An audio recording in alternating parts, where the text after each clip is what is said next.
બાલક મિત્રો, સ્વાગત છે તમારું અમારા નવા બ્લોગ વિડીયો અને માહિતીનો વિડીયો છે. આજે આપણે જો આ વાંસળી છે ને તેમાં ઉછેર કર્યો છે. આને પ્રોપર ટ્રીટમેન્ટ સાથે ઉછેર કર્યો છે.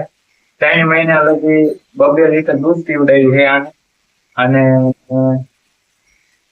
દાણ, ડિવોર્મિંગ, કાફ સ્ટાર્ટર ને એવું બધું ખવડાવીને તેનો ઉછેર કર્યો છે. આપણે આને 12 મહિને ઉછેર કરવાનો ટાર્ગેટ હતો, પણ એ થાય છે નહીં, કારણ કે આ થોડીક ક્રોસ બ્રીડમાં છે. તે જર્સી નસલની, પણ આમાં તો એક પ્રોબ્લેમ આવી ગયો છે, કેમ કે એની માં છે જે ક્રોસ અને આ છે જર્સી, એટલે થોડીક ક્રોસ બ્રીડના કારણે હાઈટ અને બિગદાન કરવામાં 15 થી 17 મહિના લાગી ગયું છે એવું લાગે છે. કેમ કે આ નો બોડી વેટ જે પ્રમાણે ખવડાવી એ પ્રમાણે અત્યારે તો સારો વર્તાઈ શકે છે. આગળ કેવો એનો બોડી વેટ થાય ઉપર આધાર છે. અત્યારે 4.5 મહિનાની છે અને એની માં છે ક્રોસમાં, જે તમને હું હમણાં બતાવીશ. મિત્રો, આ તેની માં છે, તમે જુઓ, જે ગીર ક્રોસ છે. 75% ગીરના લક્ષણ છે અને 75 ને 65% ગીરના લક્ષણ છે, 35% એના મેચઅપના લક્ષણ છે. અને એની વાછડી છે તે જર્સી નસલની છે, જે તમને આગળ બતાવી તે.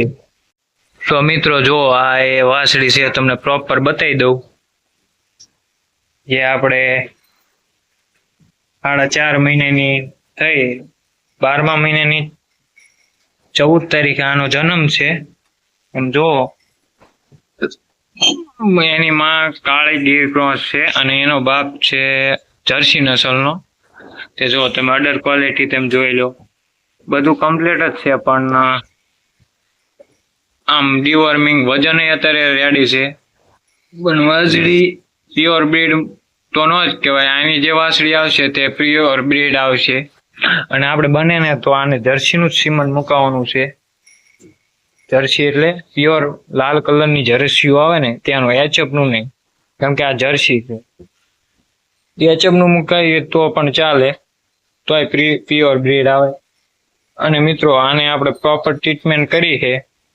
3 મહિના સુધી કાફ સ્ટાર્ટર અને 2 લીટર દૂધ પાયું. પછી અત્યારે કાફ ગ્લોવર ચાલે છે, જે કિલો 500 ગ્રામ ખવડાવી છે. પણ આ મિત્રો થોડીક ખાવામાં દાણ પ્રોપર લેતી નથી, નકર આ કરતા સારો વેટ હોય.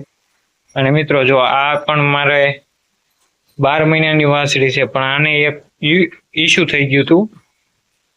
આ વાછડીને જ્યારે 4 મહિનાની હતી ત્યારે લંપી થઈ ગયો હતો. અને મિત્રો આ કાંકરેજ ક્રોસમાં છે. આની માં આવી લાલ કલરની જર્સી છે અને આને કાંકરેજ છે.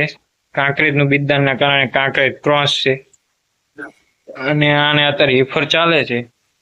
જુઓ, આને પ્રોપર ડિવોર્મિંગ કર્યું હતું અને આને નાનપણમાં દૂધ ઓછું મળેલ છે.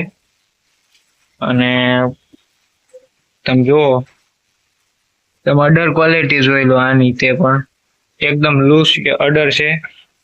હાઈટ તે માપી છે અત્યારે, પણ જોકે 12 મહિનાની ઉંમરે આને ક્રોસ થઈ જવું પડે. પણ આ ક્રોસ બ્રીડના કારણે 17 થી 18 મહિના લે છે. અને મારો અંદાજ છે કદાચ આ 15 મહિનાની આજુબાજુ થઈ જાય.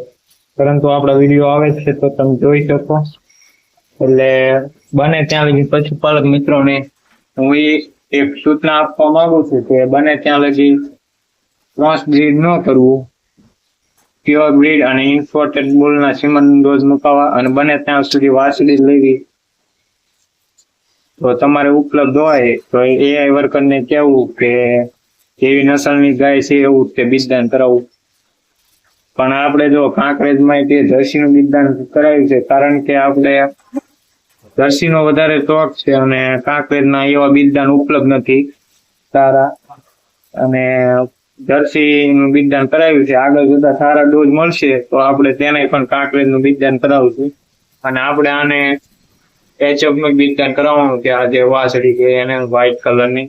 અને તો આવી ભૂલ તમારે ન કરવી. અને વસ્તુ ગાય સારી હોય તો એને સારા ઇમ્પોર્ટેડ ગાયને જો 10 લીટર દૂધ હોય તો 15 થી 17,000 લેક્ટેશન આખા વેતનનું દૂધ હોય તેવી ગાયોને બુલ ના ડોઝ મુકાવવા 17 થી 18,000 લીટર દૂધ હોય એવા. અને ગીર ગાય હોય તો તેને જેટલો ટોપ લેવલનો બુલ હોય સારા ફેટ દૂધ વાળો તેવો મુકાવો. જો તમને અમારા વિડીયો ગમે તો લાઈક, ફોલો અને સબસ્ક્રાઇબ કરતા હો. જય હિન્દ.